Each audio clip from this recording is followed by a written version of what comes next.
They said they're going to start the circus.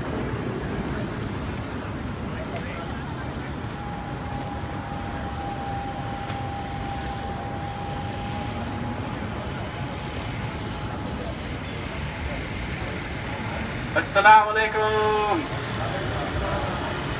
We're about to get ready to do the march around the plaza. We're going to do a little bit of chanting, so get your voices ready, inshallah. So, Bismillah. Free, free Rohingya! Free, free Rohingya! Free, free Rohingya!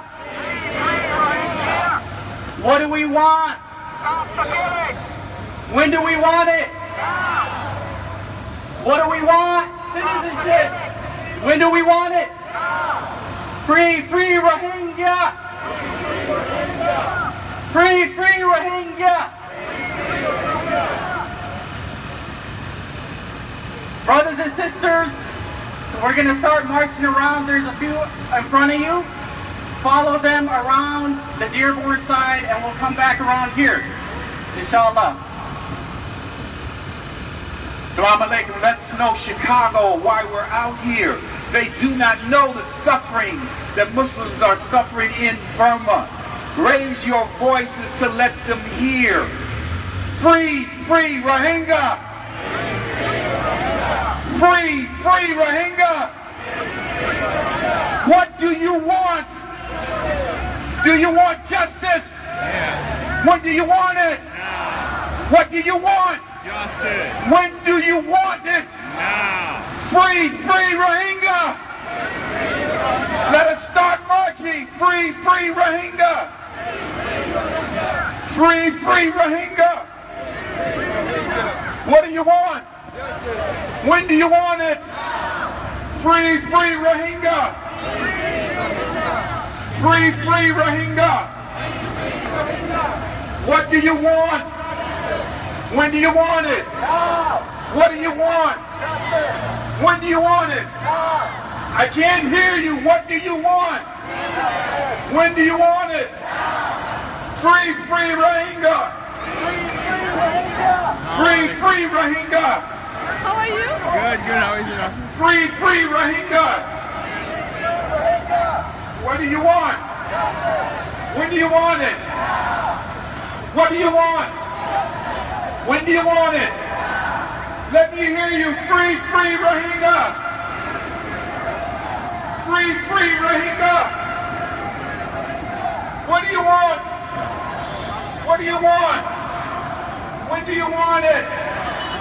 When do you want it? Free, free Rohingya. Free, free Rohingya. Free, free Rohingya. What do we want? What do we want? When do we want it? Free, free Rohingya. Free, free Rohingya. Free, free Rohingya. What do we want? What do we want? When do we want it?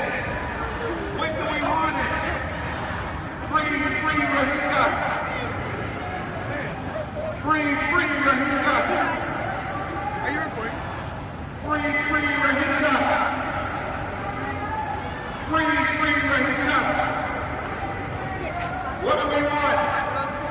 What do we want? When do we want it? When do we want it? Free, free Rohingya. Free, free Rohingya. What do we want? What do we want? You see what he just did? When do you want it? When do you want it? Free, free Rohingya. Free, free Rohingya.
Assalamu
alaikum, everyone.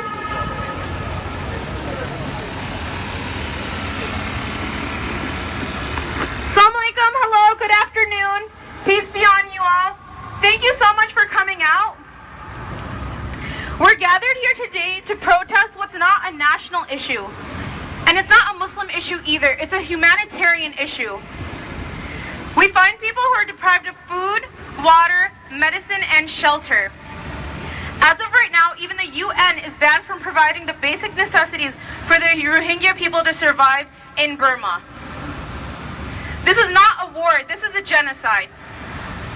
Yesterday, our Radio Islam host, Imam Tariq Amin, who will be speaking to you guys shortly, said in reference to Hurricane Irma relief, when people come together to benefit other people just for the sake of humanity, we replicate what the original human family was supposed to be.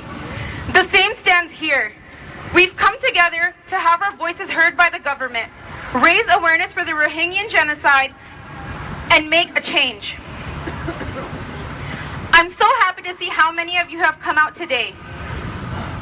It's imperative that we push ourselves to go further than just this rally.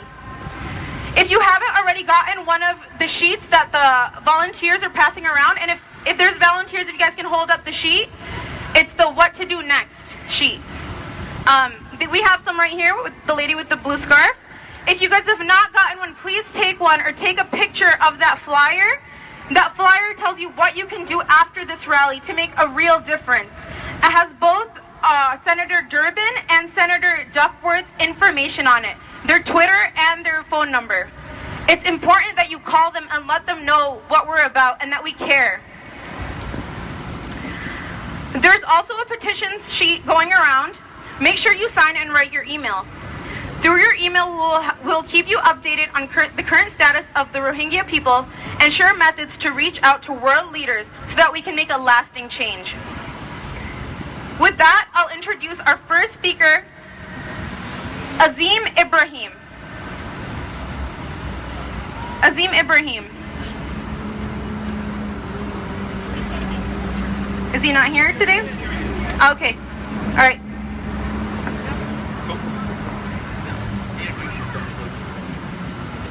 Bismillah ar-Rahman ar-Rahim. Assalamu alaikum, my dear brothers and sisters, my dear friends. By way of introduction, I'm an academic. I wrote a book on the Rohingya genocide, which to date is the only book on this topic.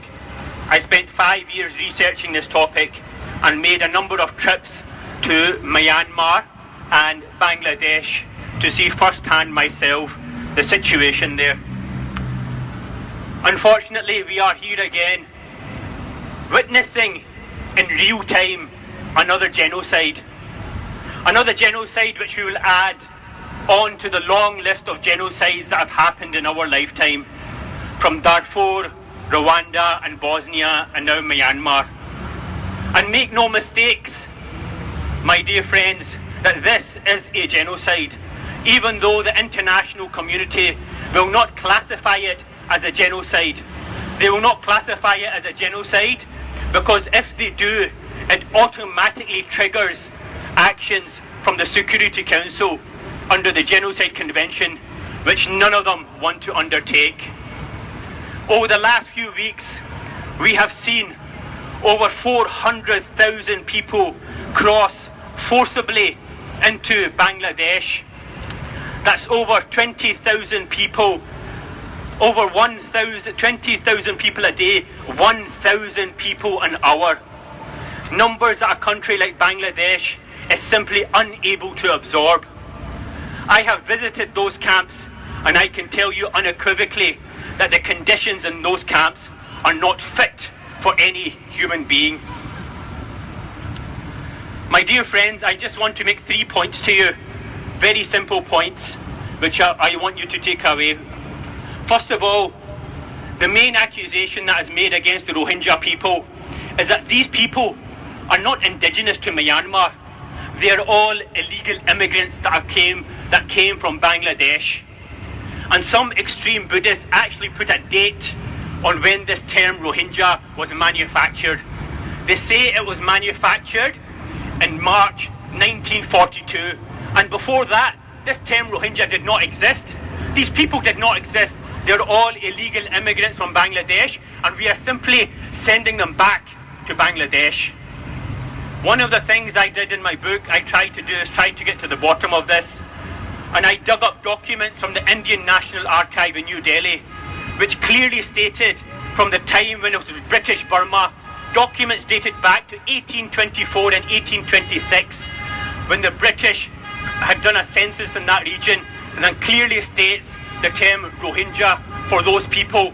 It clearly describes those people as indigenous people, and some historians date it back to 800 years when the Rohingya were actually there.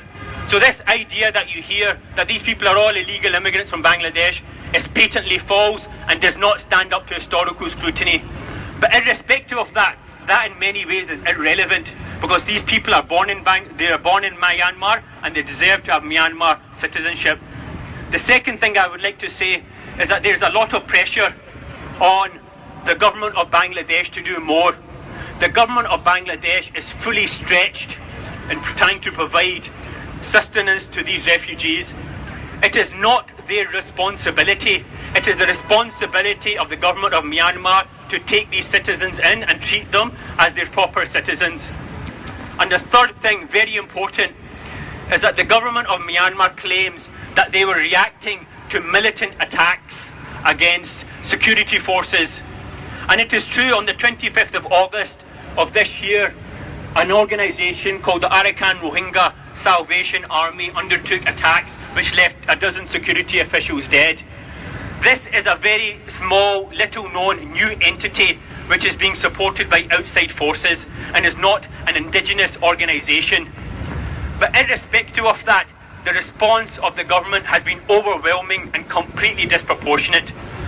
I actually wrote a piece in Newsweek in December last year, which is in the public record, in which I make a warning that the government and military of Myanmar is preparing for a massive offensive to ethnically cleanse this entire region.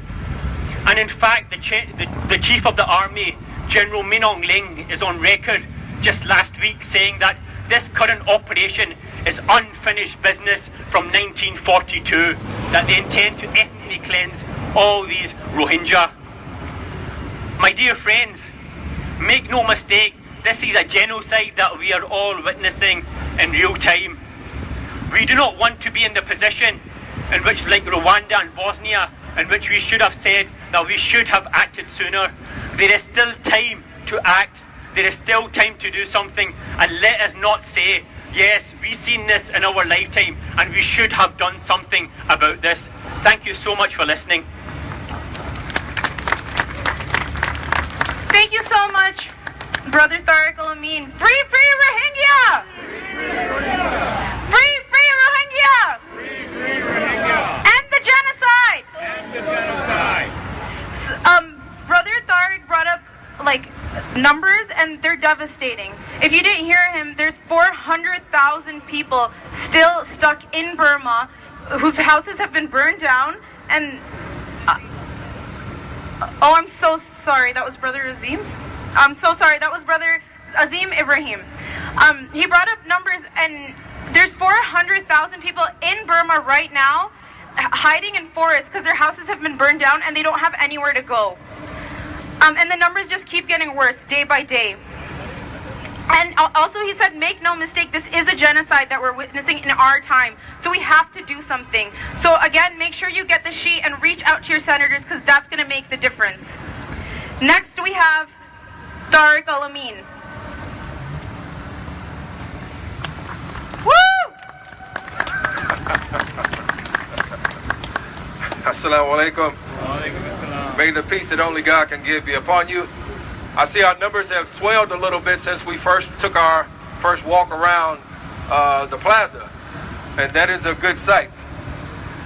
I'd like to first of all say that sometimes, as Muslims in particular, even though I know we have more than just Muslims out here, as is appropriate, because this is not just a Muslim issue, but sometimes Muslims can be a little quiet or a little reserved when it comes to being vocal and expressing themselves. So I'm going to give you another opportunity, because when we walked around here the first time, we didn't really represent the way we should represent. But when we came up, I heard a sister that was leading the charge, and she sounded ferocious. She was serious. She sounded like there was pain in her voice. She was saying, save the Rohingya, or stop the killing. And she said it, and you could feel it as she was saying it. So I'm going to ask you all, and the answer is justice. That's the answer to the question I'm going to ask you. So everybody got the answer? If you got the answer, put your hand up. What do we want? Justice! I don't think I have to tell you the answer to the next question. When do we want it? Now! What do we want? Justice! When do we want it? Now! One more time. What do we want? Justice! When do we want it? Now! The sister mentioned something that a comment I made yesterday during Radio Islam's broadcast. And that the context of that is this, is that there can be healing, and there can be mercy, and there can be beauty even in disaster. So what do I mean by that? What I mean is that when disaster or atrocity or tremendous trial comes, our response is we come together. Those who have not been oppressed come to the aid of those who are oppressed. Those who have been left without are aided by those who have. So we see this with the hurricanes. We see how people are opening their hearts, they're opening their homes, and they are receiving people that they don't even know. Have we all witnessed this? Have you all seen this? Yes. So this also is an issue. It is something that should resonate with us as human beings, regardless of our religion, regardless of our ethnicity. It should register with us. And I'm going to tell you very bluntly, very clearly, as a descendant of a people who were taken from their homeland and who endured tremendous atrocity for centuries. For centuries. While the world was silent, I am definitely moved by the suffering of other people. I am moved by the silence that exists, that is an affront to humanity. But as I said, with each disaster and with each atrocity that comes to us, God, Allah, whatever you refer to him as, he gives us an opportunity to come together. He draws us together so that we can address those things that are wrong, those things that go against what it means to be a human being. And he continues to do this. Our brother mentioned Darfur, he mentioned Rwanda and was it Bosnia? He mentioned those places, and in those times, those were times where people, they band together. They stood up and they said that this is wrong. This cannot continue to exist. The last thing that I want to mention to you is this, that as a part of leadership or a part of being a person who is aware of who you're talking to, you never ask of people to do more than they are capable of. Does everybody have a paper in their hand that has the information for the... Hold it up for me. Hold it up. We have been asked to do the very least that a human being in today's society would have to do to address the atrocity, the genocide that is going on in Burma.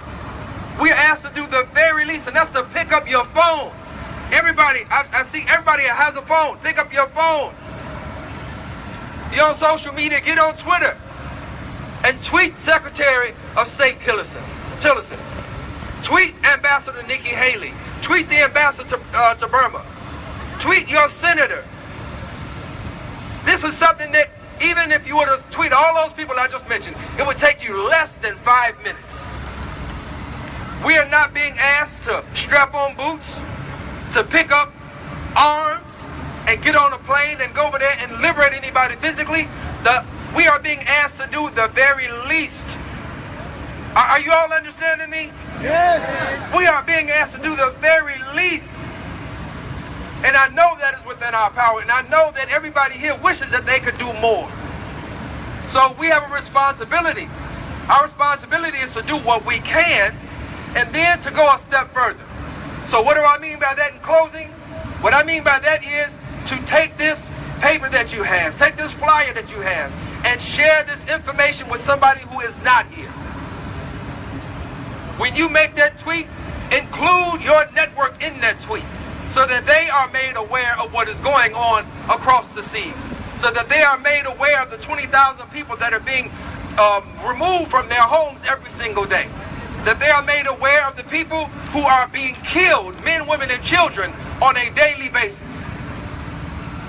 So let us come together and let us address injustice and wrong wherever it is, and it is certainly present right now in Burma. It is certainly present. So let us raise our voices, let us raise our phones, cut them on, and do something with them. So I leave you all as I greeted you. Assalamu alaikum. May the peace that only God can give be with you. Thank you so much, brother. I'm gonna get his name right. Tariq Al-Amin. As he said, it's not just a Muslim issue, it is a humanitarian issue, and we do have a responsibility. So I know that there's a few things being passed out, so there's a little bit of confusion of what sheet we're talking about. It's this sheet. It's titled, What You Can Do Next. And if you don't have this sheet, because I know that we printed a little less than we should have, I'm going to leave this one up here. If you want to come take a picture of it, the information is the same. So just take a picture and make sure you spread it. It's better that you take a picture and then tweet the picture out to your followers, to Facebook, to reach out to people. And there's also a link on here that if you're not from Chicago, if you don't live in this district, or you have people who don't live in this area, there is a place where you can look up your area senator. So send this out to people, have people look up their own senators and tweet them, and then also tweet our senator. It's very important. So I'm going to leave this up here. If you don't have one, please come and take a picture of it. All right, next we have Elaine Domio Siegel. She's representing the Buddhist community, and there she is. Come on up. Woo!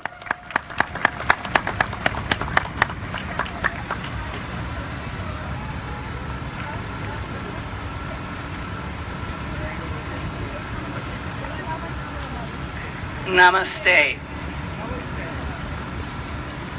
Gasho. Salam alaikum. Thank you all for joining in this important work this afternoon as we seek to raise the consciousness of people here in Chicago, here in the United States, and around the world. I am an American Buddhist of the Japanese Higashi Honganji tradition. I'm here today to mourn with you the ghastly murders of the Rohingya people of Burma. I have studied and been with the people of Burma for many years now, and I am utterly horrified as what I see before my eyes, and the thought that this is taking place at the hands of people who call themselves Buddhists pains me with a depth I cannot explain. I see a poster over here of a Buddhist monk with a swastika on his forehead. And I will tell you that Buddhists do use swastikas in their imagery, their ancient imagery. But that swastika is turned in the other direction. It is a wheel of peace, a wheel that seeks to bring peace and oneness to all people. That is true Buddhism. I am not here to apologize for the would-be Buddhists in Myanmar, as they call it, in Burma. I am here to speak for the teachings that true Buddhism can bring to us and the peace and oneness it can bring to this struggle. I'm here to join with my Buddhist brothers and sisters worldwide, with our Muslim brothers and sisters, with people from all over the world in denouncing these crimes against humanity. This is nothing less than a genocide, and yes, we must use that term. We must not shrink from terms. We must not shrink from action when that word is true and the consequences are true. And so we are all here, all of you today, to commit to bringing peace and justice to the Rohingyas, to return the hundreds of thousands who are fleeing to their lands in safety as full citizens of Burma, and to live as full citizens of the world. The Burmese military and radical violent Burmese monks claim they are acting as Buddhists, but this is a cruel illusion. Nothing in the Buddhist teachings, nothing in the Dharma calls for or in any way justifies these horrific crimes. The ancient writings of Buddhist contemplatives can be difficult to understand, but on a fundamental level, the teachings are simple. We are all one in universal brotherhood and sisterhood. That is what this gesture that we call gasho means. We are not Muslims, Buddhists, Christians, Muslims, Jews. We are one. We are one in universal brotherhood. Buddhism calls for kindness, compassion to all sentient beings. We seek to awaken in a land of peace. Now that's not some future world. That is now, with all of humankind. My Dharma name, Domyo, means bright path. But our Rohingya brothers and sisters walk a terrifying path right now. They run from oppression and death. Their paths are planted with landmines. They escape from bullets. Their paths lead to miserable camps, hunger, sorrow, and to an unknown future. That is, if they're able to escape at all. So many have been murdered already. Let us get on the path with the Rohingya. Let us join our voices to those of people around the world. We cry out for the Burmese government to stop the genocide. We cry out to the United Nations to take immediate action. We cry out to our own U.S. government to take powerful measures to stop these heinous crimes, even as our own government oppresses Muslims, immigrants, and refugees here in our own country. Let us make the land of peace that Buddhism promises. Let's make that a living reality in Burma, in our country, in the world. Inshallah, may it be so. Thank you so much. As she said, we must use the word genocide. So stop the genocide! Stop the genocide! Free Rohingya! Free Rohingya!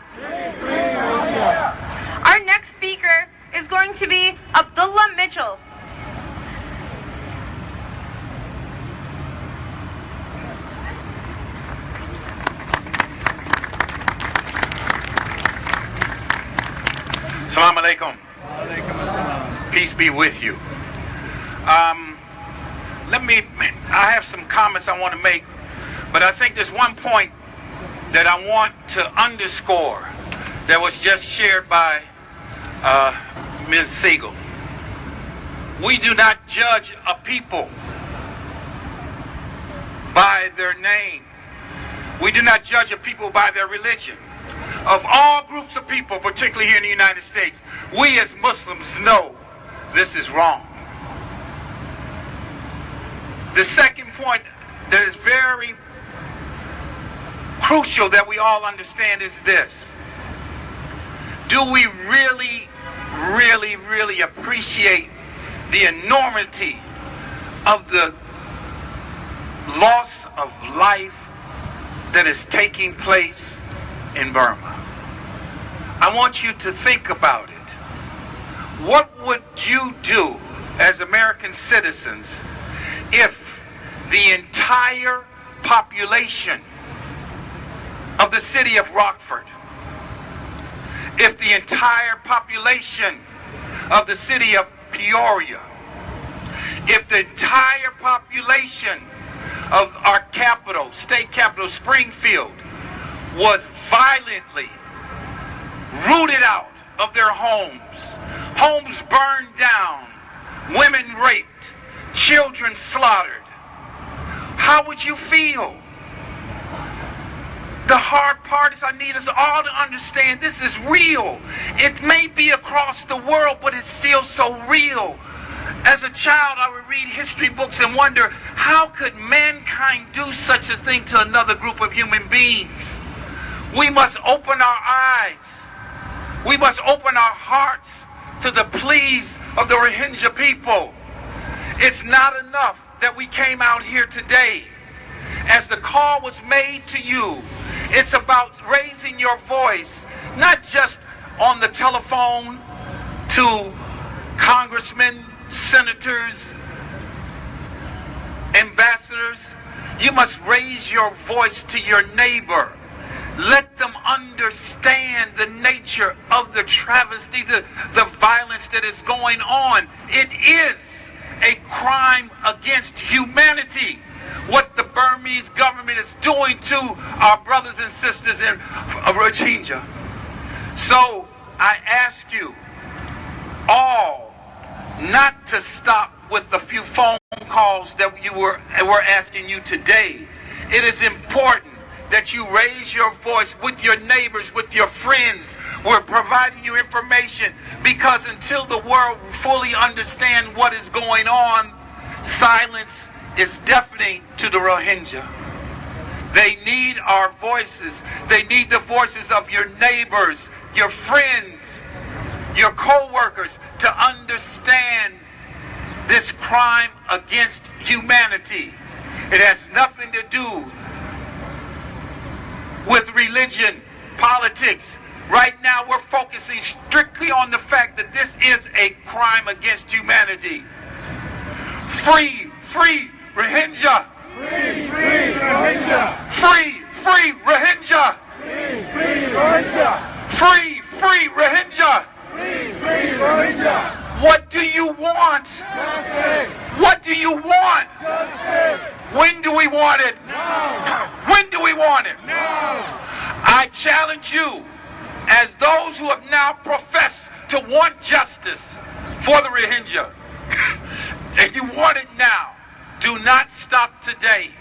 Every day, until there is a change, I'm demanding of each of us, including myself, that we will do something to stop this tragedy. It's talking to our neighbors, writing on your social media, I don't care what it is. Do not stop.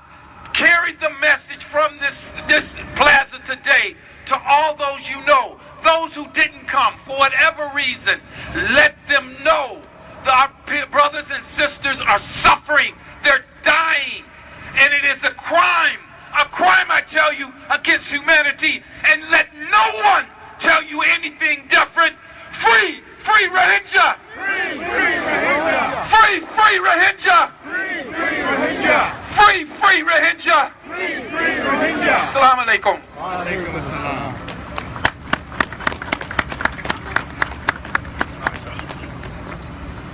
Thank you so much, Brother Abdullah Mitchell, and I didn't introduce him properly. He's actually the president of CIOGC, which is the umbrella Islamic organization in the Chicagoland area.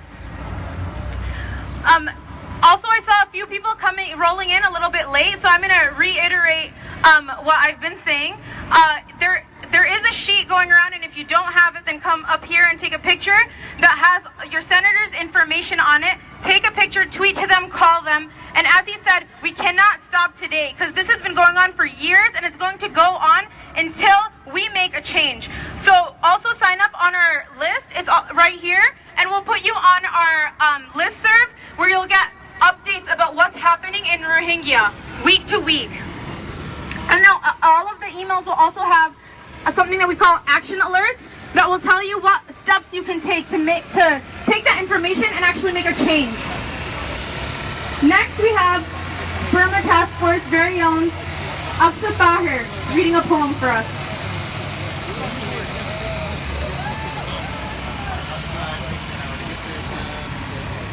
Hi everyone, I'm Aqsa. I'm going to read a poem to you guys written by Rohingya.